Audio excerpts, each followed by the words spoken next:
I'm sure that you are here tonight because you want to have a better understanding of the meaning of life, okay?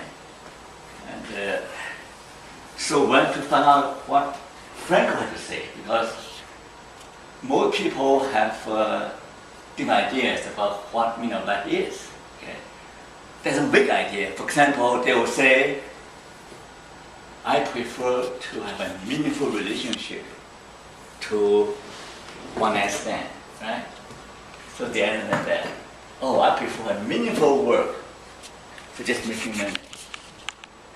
Or I prefer to go to church that provide a meaningful worship experience, right? So people use the word meaningful all the time. But when I ask them, what does it mean to have a meaningful life, they're getting very defensive and they don't know how to answer that. So hopefully, by the end of today's lesson, you have some idea what Frankl had to say. Okay? That's an introduction. Now, I went to the whole course around meaning because that is the foundation. Because that is really the foundation for survival and flourishing. We live in North America. And positive psychology is very popular in North America. It's funded by millions of dollars, okay? But basically, the American brand of positive vision is really propose happiness and success. Okay? Now, for example, Silverman, the champion of this vision, he just published a book called Flourish. Okay? So right now I'm doing a review of that book. Basically, he is saying that, well, there are 5 things you must do to live a full life. 5 things. You must have positive emotion, feeling good. You must be actively engaged in things you like. And you must have good relationship with people. And then you must have some meaning in your life. And you must have some accomplishment. Now, that makes sense, okay? That makes sense. But there's something missing, okay? There's something missing, okay? And you can pursue all 5 activities. Your life can still be empty, right? Because if you want to do 5 things, then everything will be fine. That will be easy solution for that problem. But the challenge is that often we do not have more bad days than good days, right? Sometimes we just can't feel good about what's going on. And sometimes you have no opportunity to be engaged in a work that you like, right? You get stuck in a dead-end job or confined job. And sometimes you do not have a meaningful relationship. You feel lonely. Okay? You feel isolated. Okay? And there are times you can't find something bigger than yourself. Or sometimes you don't feel they have accomplished anything in your life. So that means, are you doomed to misery? Are you doomed to unhappiness? So there's something missing in his vision. Now his vision is for people who have everything going for them. Okay? And Frankl have a different vision. Because unlike Martin Seligman, who was born in peace and prosperity and working in Ivy League University, lived a privileged, charmed life, Frankl was born between 2 world wars and during the Great Depression. So he saw a lot of suffering around him. So the question is that, how can we still maintain human dignity? How can we still have some enjoyment, some sense of meaning and purpose and fulfillment in life in spite of all the hardship and suffering? So that's a different perspective, right? They're very different from the American vision. So his basic tenet is freedom of will, will to meaning, and meaning of life. Okay, the last two lessons focus on the will to meaning. Freedom of will, okay? And today we will talk about these two things. Now, here's the contrast between American perspective and Franco's perspective. In normal circumstances versus extreme noxious situation. When I go to Hong Kong hospital or Taiwan, speak to cancer patients or medical profession working with cancer patients, they always think the Franco version makes better sense to them. Okay? You know. And also, the second difference is that Americans can ask, what can I get from life? You know, they want to get as much as they can, right? This mentality, what can I get from life? Franco said, do not ask what can I get from life, but ask what life demands of you. And we know John F. Kennedy rephrased that, right? Ask not what your nation can give to you, but what John Kennedy copied Franco. Right? The whole idea is that life demands us, that we have a responsibility to humanity and to God and to those around us, right? So when you ask what the life demands of us, another individualistic, collectivistic, different idea, and also molecular versus holistic. Molecular means it's like chemistry and biology, the different system. I mean, the idea that if you have fixed each component, then life will be fine. But if you fix every component, your life as a whole still falling apart. See, life is organic, it's holistic. It's not consisting of separate independent elements. The conception, the human life, the chemicals, is an inadequate conception. Okay? And the bottom up is the top down. Bottom up means you do activities, then you affect your heart and your mind. Top down means that in your inner transformation. And I'm a Christian kind of being born again, right? And all conversion or whatever. Bottom down means you have your mind, your heart renewed, and then you will come out in your activity. Rather than the other way around, right? Somehow if you do the right thing, your heart, your mind will change. It doesn't work that way, right? And finally, the American version emphasizes cognitive behavior, the Franco emphasizes existential spiritual. Okay? So any question about this contrast? Okay. Now feel free to ask me. Okay? Now, we see the Franco emphasize the spiritual core rather than the cognitive part. Okay? Now, noetic, like it comes from the Greek word nous, it means spirit, right? Our spirit, our inner understanding. So noetic means that this is real about human nature. In all of us, there is a God image. Okay? Now, Buddha would call that Buddha nature. You learn about Buddha nature, right? You learned that, right? What it says is that deep down in all of us, there's something healthy, something good. That deep down, we have this longing, this desire for spirituality, for being one with God, one with cosmos, and also oneness with other people. There's also a craving for meaning, for spirituality, meaning. And your conscience, what does your conscience come from? Your conscience comes from the God image. That's why we're living in a moral universe. When we do good things, we feel good. When we do bad things, we feel bad. You know why? There is a God image inside us. Okay? But the problem is that this God image, this spiritual core is often blocked. Blocked by our earthly work, by our earthly worries, blocked by our materialistic pursuits, blocked by our anxiety about death and suffering. The too many things actually bury us. So we no longer we do no longer access our spiritual core.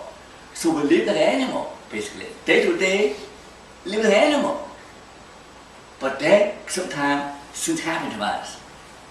During transition, or sickness, or loneliness, something happens that shakes us up. Okay? And makes us question, what are we here for? What are we doing? Who am I? Right? And there's so many people come here ask the same question. And or sometimes, if you see a counselor, a counselor will also try to awaken you to meaning, wake you up, like to challenge you. Say, what are you doing? Do you know life will pass you by? If you're too long, you'll be dead. So what are you doing with your life? Are you doing something useful? Are you making a difference in other people's lives? Are you making a contribution? Are you enjoying the gift of life? Right? So those questions are designed to wake us up, to make us realize that we need to live at a higher level, at a deeper level, not that day to day in, day out.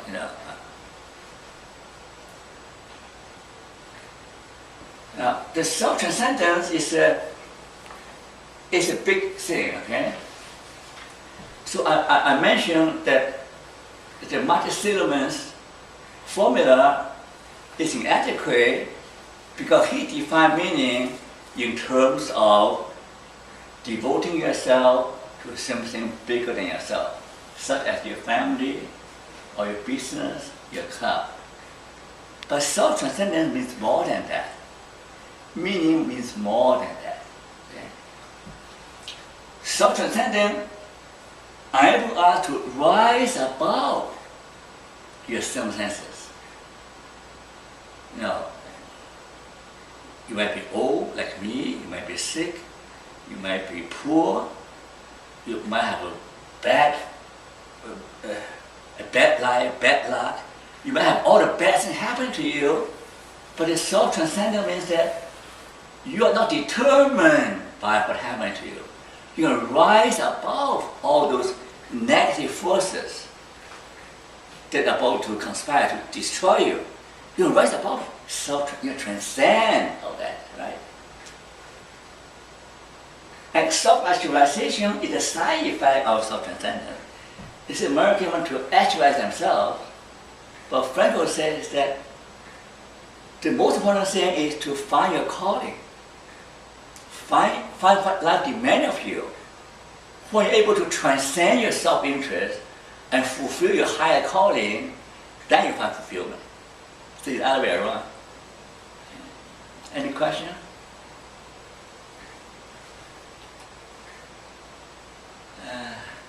Okay, we are saying that it means important because it relates to your well-being. Okay. Now, how many people then exercise?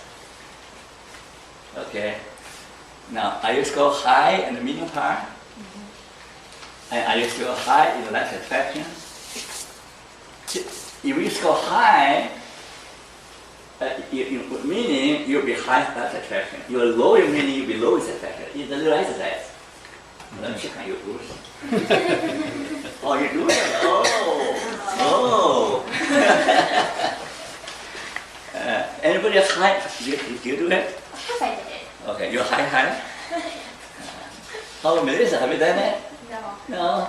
You're high. 30. 30 both ways? Mm-hmm. See, it'd be very odd for you to have 30 here and 10 there, right? Or the other way around. So now look, those 5 areas, Frankl said, if you want to live a truly meaningful life, you have found 5 meaning in all 5 areas. Work, right?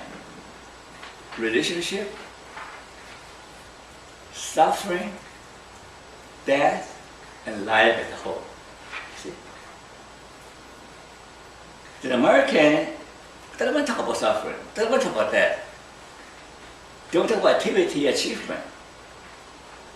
If you want to really experience meaning, you are able to find meaning in your sickness, your suffering. That somehow the suffering become an opportunity for you to develop your courage and heroism, like a Greek hero. You go through hell and come back to tell the other people how to live. And so those 5 areas, you have to find meaning in all the 5 areas, then you have satisfaction. And here, if you do not have meaning, you have a general sense of existential vacuum. You feel inner emptiness, a sense of void.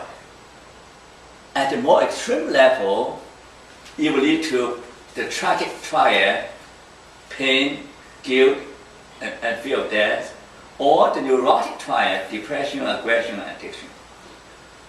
So, in terms of therapy, when you want to help people to overcome depression or anxiety or addiction, a very effective way is to explore the potential areas of meaning.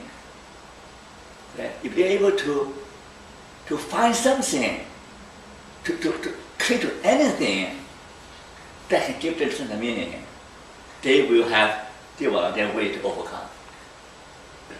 It doesn't matter what the problem is. You are able to discover some sense of meaning, some area. Friends call that local hook. You find a hook, that hook them. You find a local hook, and then you'll be on your way to recovery. Now, freedom of will, we'll talk about last 2 lectures. I just want to mention that often people misuse their responsibility. I identified 4 areas, 4 types of misuse. The first type is you relinquish your responsibility. You surrender your freedom and responsibility to authority and to pastor, to parents. You surrender your responsibility. Let them decide your fate for you.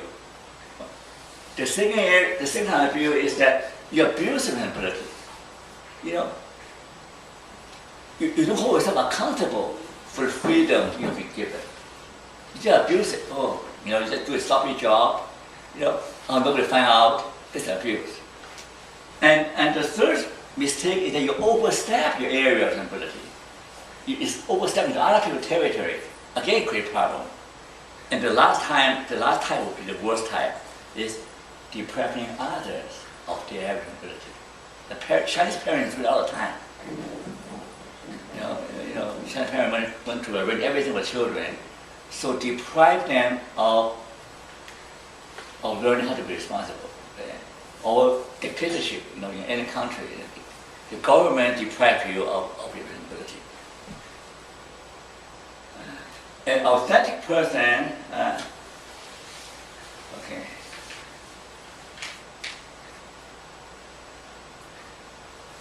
A mandate of a spiritual call, how should we live? What do I ought to do with my life?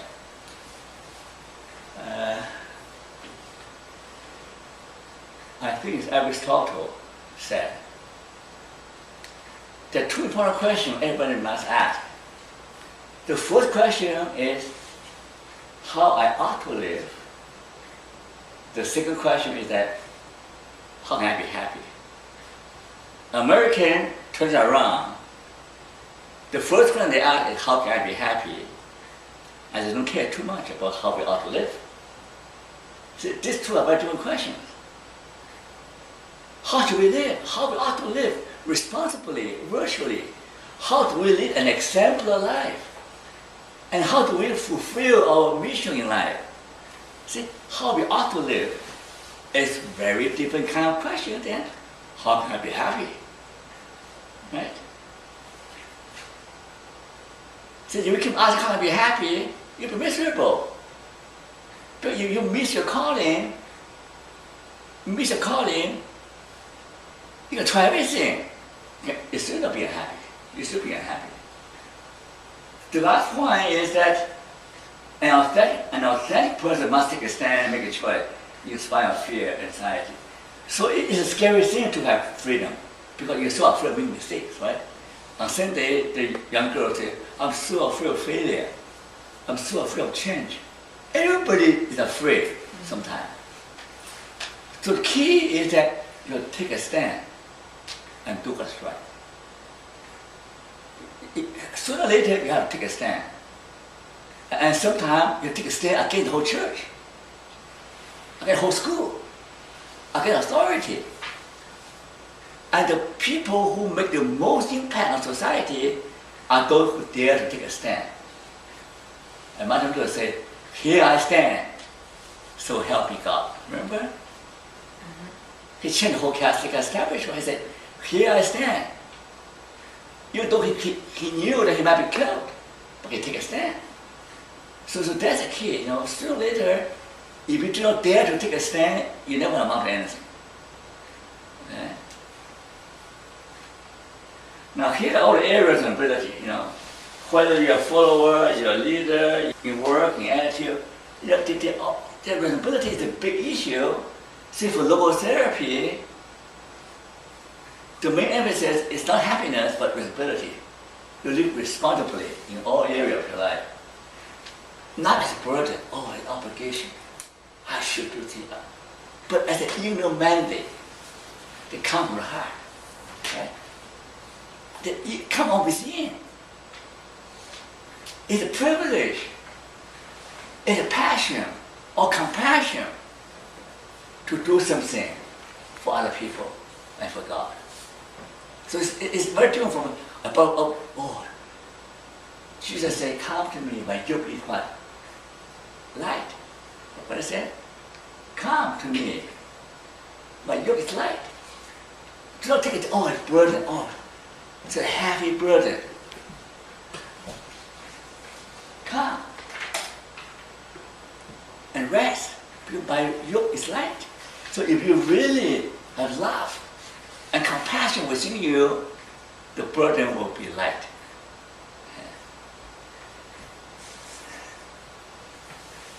Now, will to meaning, this is a lot here, but let me simple. Freud emphasized the will to pleasure, right? The desire for sex and for pleasurable activities. And Adler talked about the will to power of achievement. Every one of us is striving towards superiority, want to be better than other people. Success, right? Freud would say, those drives are fine, but what makes us human is the will to meaning. Trying to make life meaningful. The will to meaning is both a drive to compel us and also a future attraction. You're following a dream, right? You both a future attraction and a drive. So I think a great difference about what is our primary objective. Going back to my earlier contrast. For American friends, their primary objective is happiness and success. Right? That's the primary objective. You do something meaningful in order to be happy and successful. But for Frankl, the primary objective is to live a meaningful life. So they're very different. Right? What your primary objective is meaning and virtue. Okay? Now King Solomon, his book, if you read his book on Ecclesiastes, he lists all the human achievements because he's king, right? He has everything his heart desired. He indulged himself in all his wants and fantasies and everything wants he has. But at the end he said, all is empty if you do not have higher purpose. So you can have everything, you can gain the whole world, still lose your soul. So therefore, we are trying to develop a meaning mindset, okay? A different life orientation is that how can I live a meaningful life? What is the meaningful thing to do in this situation rather than how can I be happy? So it have very different implications. Okay. So your will to meaning, and then if you have a will to meaning, there's always meaning in life, regardless of circumstances. You can have meaning, you can discover meaning up to your last minute in your life. Regardless of your situation, you can always find some meaning. Now, here is important differentiation. There's situational meaning, there's ultimate meaning. Situational meaning means that what can I do in that situation? In my work, in my relationship, or in any particular setting. What is the responsible thing to do? See, the situational meaning. Ultimate meaning is, ask a different question now. Ultimate meaning is that what does life demand of me? What does God demand of me? You can never know for sure the ultimate meaning. You never prove it.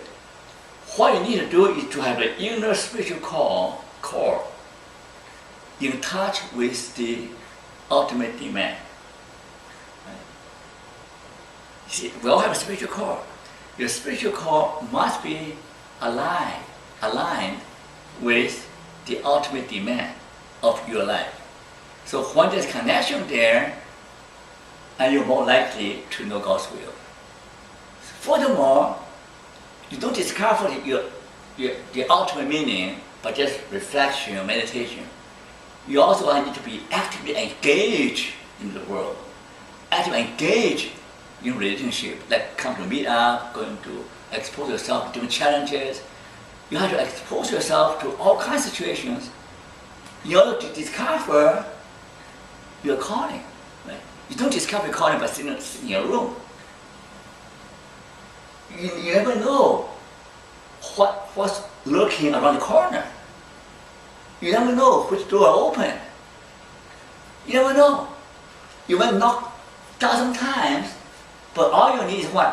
One open door, right? All you need one open door.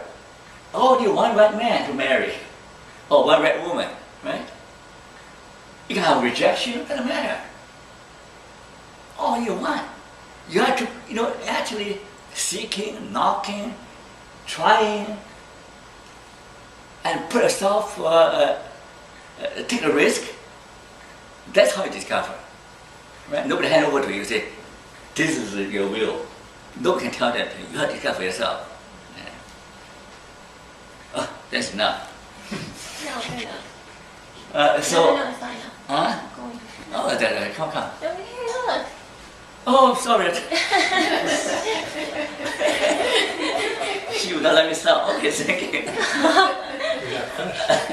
Okay. Just because you turned it off doesn't mean it's over. I can turn it back on. Okay. Okay, thank you. May I do something? Yeah, okay.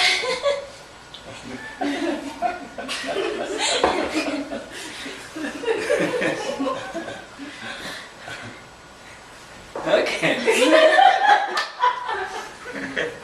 Now, this is actually thank you. This is actually very important. Okay. This is a meaning triangle. Okay. There are three ways to find meaning. Okay. One is the creative. You do something with your talent, with your hand, with your head. You do something. Okay. You do something to contribute to society. The second one is experiential. Learn to savor and appreciate what you experience moment to moment, day to day. You savor the friends around you. You savor the happiness you have right now, right? Right? Do you sense happiness now? Yes or no? Yeah. Sure. You savor the moment, right? People, tomorrow maybe not as good. It doesn't matter. You savor what you have now. You enjoy the person next to you, right? And you put it next to you. You enjoy what you have. Experiential, right? Experiential. And the third one is the typical one. The third one is attitudinal. That means if you only experience pain, you can't walk with your hand, you are sick. Or you're locked up in Nazi concentration camp or in prison. If everything deprived, everything taken away from you, if everything taken away from you, you still have a freedom of attitude, right? This is where you can still have choosing a courageous attitude. Say, I am not going to be destroyed or defeated. I choose to endure suffering like a man or woman. Okay? I choose to endure in a heroic, courageous way rather than being reduced to the level of an animal. Okay? Doesn't matter how poor you are, you can still maintain dignity. You have money, I have money. So what? Even you're poor, you still can have dignity. It's not easy, okay? I know what it's like with some money. You know, my parents used to be very rich, but then they got bankrupt, right? Other people look down on us, oh, they're bankrupt and no money. So we know what it's like to be poor and what it's like to be rich. But regardless, you have to have some dignity that you are a chosen one, and you are special.